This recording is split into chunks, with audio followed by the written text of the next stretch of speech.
결혼 1년차 아내의 사연입니다. 아내는 고등학교 1학년 때부터 고양이를 키웠습니다. 15년 넘게 함께한 가족이었죠. 대학에 진학하며 본가인 제주도에서 수원으로 올라올 때도 아내는 고양이와 함께 비행기를 탔습니다. 낯선 외지 생활에 적응할 때도 힘겨운 사회 초년생을 버텨낼 때도 고양이는 늘 아내 곁에 있었습니다. 연애 시절 남편은 고양이를 키워본 적은 없지만 동물을 좋아한다고 말했습니다. 그 말이 아내에게는 결혼을 결심하는 중요한 기준이었습니다. 고양이를 가족처럼 여기는 자신을 이해해 줄 사람이라고 믿었기 때문입니다. 하지만 결혼 후 남편의 태도는 조금씩 달라졌습니다. 처음엔 냄새가 난다, 털이 많이 빠진다, 불평하는 정도였는데 차츰 그 수위가 심해지더니 아예 고양이를 다른 집에 입양 보내자는 말을 꺼냈습니다. 아직 생기지도 않은 아이 건강에 고양이가 안 좋다느니 고양이는 약물이라 집안 기운이 나빠진다느냐는 이야기까지 하면서 말입니다. 아내는 그제야 알게 됐습니다. 남편이 사실은 동물을, 특히 고양이를 좋아하지 않는다는 것을요. 하지만 아내는 절대 고양이를 포기할 생각이 없었습니다. 더구나 노령의 건강도 좋지 않은 고양이를요. 아내는 어차피 고양이에게 남은 시간이 그리 길지는 않을 테니 조금만 참아달라고 부탁했습니다. 다행히 남편의 불평도 잦아들고 아내는 문제가 해결됐다고 믿었습니다.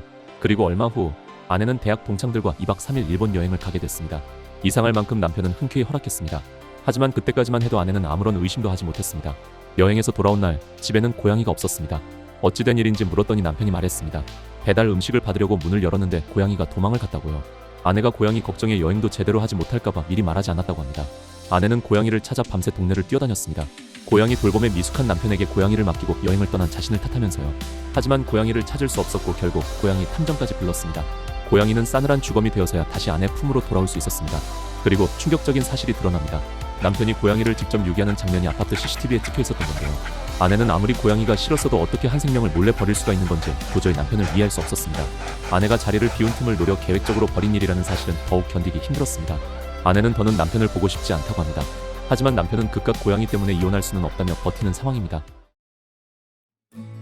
안녕하세요. 모든 게 가능한 법무법인 이엘 차지혜승 대표 변호사입니다.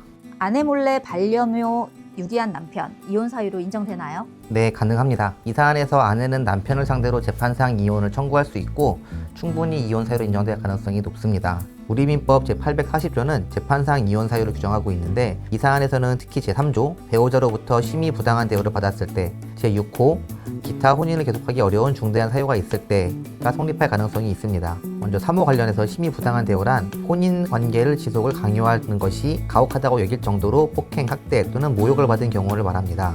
이 사안에서 남편은 아내가 결혼을 결심하는 데 있어서 핵심적인 기준이었던 반려동물에 대한 이해를 저버리고 아내 몰래 계획적으로 반려묘를 유기하였습니다. 이는 부부 사이의 신뢰를 근본적으로 무너뜨리는 행위로서 혼인관계가 회복 불가능한 수준으로 파탄에 이르렀다고 볼 수 있습니다. 따라서 민법 제840조 제3호 및 6호의 이혼 사유가 모두 인정될 가능성이 높습니다. 15년 키운 반려동물 버린 행위, 정신적 학대로 볼 수 있나요? 네, 볼 수 있습니다. 민법상 이혼 사유로 학대는 혼인관계 지속을 강요하는 것이 가혹하다고 여겨질 정도의 정신적 고통을 주는 행위를 포함합니다. 아내가 가족처럼 여기던 반려묘를 계획적으로 유기하고 거짓말로 유기를 은폐한 행위는 단순한 부부 갈등의 수준을 넘어 아내의 정서적 감정에 심각한 타격을 가하는 행위입니다. 이는 아내에 대한 정서적 학대, 심히 부당한 대우에 해당한다고 볼 수 있습니다. 반려동물의 소유자가 반려동물을 유기하거나 입양 계약상 의무를 위반하여 반려동물이 사망에 이른 경우 법원은 이로 인한 정신적 고통에 대한 위자료를 지급을 인정한 사례도 있습니다. 따라서 이 사안에서 남편의 반려묘 유기 행위는 아내에 대한 정신적 학대로 평가될 수 있고 이혼 청구 및 위자료 청구의 근거가 될 수 있습니다. CCTV에 찍힌 유기 장면, 이혼 소송에서 증거 사용이 가능한가요? 네, 가능합니다. 이 사안에서 남편이 반려묘를 유기하는 장면이 아파트 공용 CCTV에 촬영되었습니다. CCTV 영상은 남편이 반려묘를 직접 유기하는 장면을 담고 있어 직접 증거로서의 높은 증명력을 가집니다.